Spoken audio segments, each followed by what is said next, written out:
I'm so relieved that there is a massive pushback against critical race theory. You've heard about that by now, this corrupt theory that says America is fundamentally a bad place, a racist place, because of some mistakes in our past, slavery and that kind of thing. It infected everything else.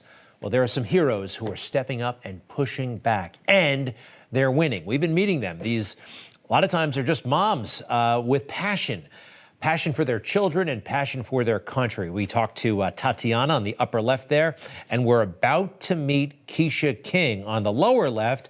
Here's a sample of what she did this week in Florida. I don't know about you, but telling my child or any child that they are in a permanent oppressed status in America because they are Black is racist. And saying that white people are automatically above me, my children, or any child is racist as well. Our ancestors, white, Black, and others, hung, bled, and died right alongside each other to push America towards that more perfect union. If this continues, we will look back and be responsible for the dismantling of the greatest country in the world by reverting to teaching hate and that race is a determining factor on where your destiny lies. Thank you. Thank you, ma'am. Quisha King was on fire, and she helped win no more critical race theory in Florida. Quisha King joins us from Cape Canaveral, Florida. Quisha, well done. How are you?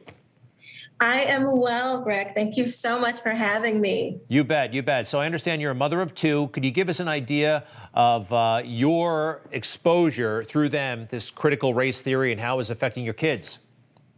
Yes. So my oldest daughter, her first week of school, she was asked what pronoun she wanted to go by. And that was like a big red flag to me because she's not, she's just a kid, she's not paying attention to that kind of thing. And so I was like, okay, I need to really pay attention to what they're going to be teaching.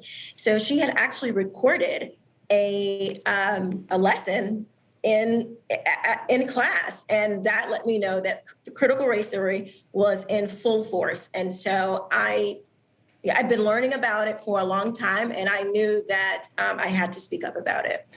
Well, we're glad you did, and it looked like you had some support there. But not everybody's on board, or some people are on board with critical race theory, even in your community. Has there been friction between you and some of the other parents, perhaps, and the school board? Not directly towards me, but certainly they try to make it sound like that critical race theory is not really being taught in schools. Well, no, they don't have a book called Critical Race Theory that they tell the kids to open up.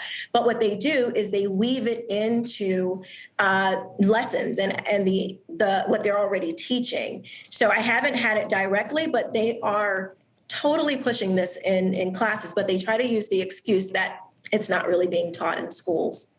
So it looks like you just jotted down some thoughts, maybe into your phone, and you delivered it with such passion. And I love you and others like you who are just speaking out from the heart.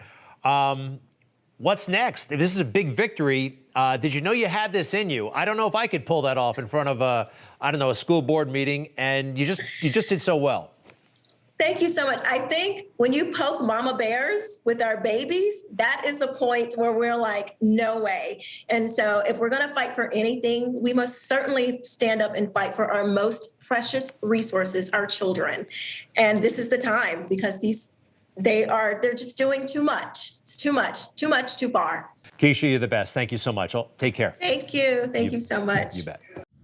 You just watched Newsmax TV, America's fastest growing cable news channel, now in more than 70 million homes. You can get Newsmax TV on your cable system or check your cable guide. And if your system doesn't carry Newsmax, call them, tell them you want Newsmax TV, because we're real news for real people.